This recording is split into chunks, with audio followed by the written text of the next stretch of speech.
Yo guys, what's up? Isaac Gemzeh here, bringing you a quick tutorial on how to improve your video quality on your videos. Real quickly, I want to mention I just woke up, so yes, I do sound probably pretty tired, but either way, we're gonna get right into this. So the very first thing is you're gonna want to drag your clip in, and when it asks you here if you want to set your project video settings to match this media, I usually check no because I already have my project property settings already set to what I want.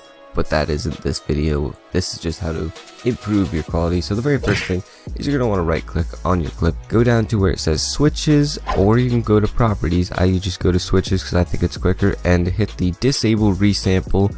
Now some people also uncheck maintain aspect ratio. I'm not doing anything that's going to involve that, so personally myself, I'm not going to be doing anything as far as unchecking that. So we got our little clip here, and I'm just going to go ahead and kind of shorten this up a tad bit.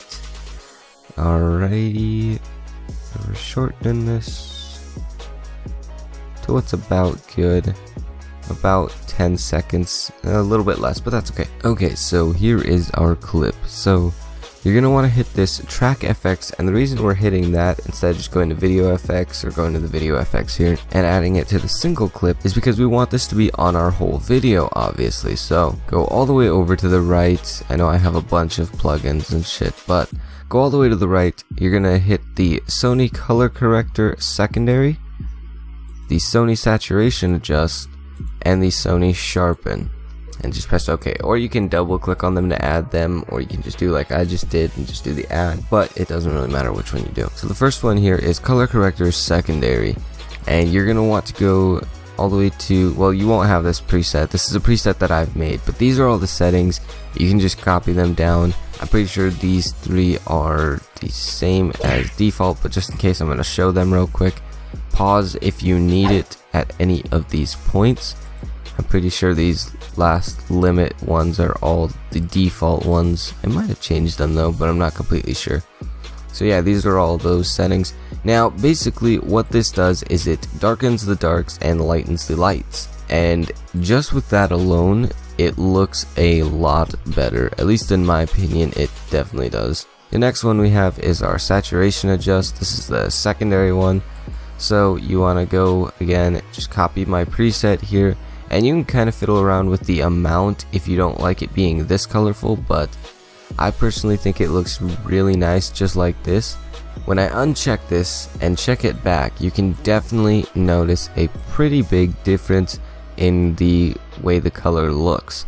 Without it, the colors look kind of flushed, and you wouldn't really notice it if you didn't add this, but after adding it, it definitely does make it a much better difference, at least in my opinion, and it just makes so the colors pop out a lot more and just look a lot more vibrant and definitely a lot better. So the final thing we got is our Sharpen, and this is just 0.11 if I remember correctly. Yep. And it doesn't make a huge difference, but I like having that little bit of sharpness to the video. Makes it look a little bit better, a little bit more HD, I guess. And yeah, that's pretty much all you're going to be doing. Now don't forget, again, you're adding this to your track FX, so it adds it to the entire video. Now there are some other things you can do, such as real smart motion blur and whatnot, but for me personally, I don't do that just because it ups the render time a ton, and this will up the render time but not a whole bunch. I don't notice a huge difference in my render time, to be completely honest, but it will up it a little bit. Just keep that in mind. But it's also making your video look much better, so really it's kind of worth it in my opinion. So here's what the clip looks like.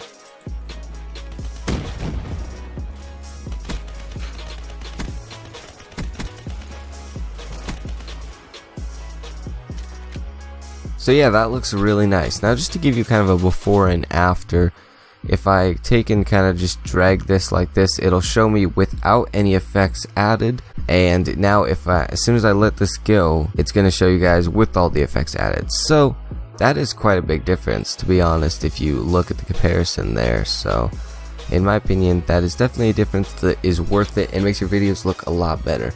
Now, just to note, this is in Sony Vegas Pro 13, but I'm pretty sure it works from all the way like 11 and up, maybe even 10. I'm not sure. I know it would definitely work on quite a few of the other ones. Maybe some of the effects aren't called the exact same thing, but pretty much you can follow this tutorial and you should be able to be pretty set on most recent versions of Vegas. So yeah, hopefully you guys enjoyed the video. A little bit of something different, but I had a couple people requesting and I figured I'd show because it is something that I feel makes your videos look, again, just so much better, and you guys should definitely be doing this, or at least something, a little bit of something to make your videos look a little bit better. And of course, you don't have to copy my settings completely. You can customize this and make it look to how you think looks good, but that's just my settings and what I prefer. So if you guys did enjoy the video, don't forget to leave a like. If you really did and you haven't already, also hit that subscribe button so you can see future videos from me. I hope you all have a wonderful day. I love your faces. Peace.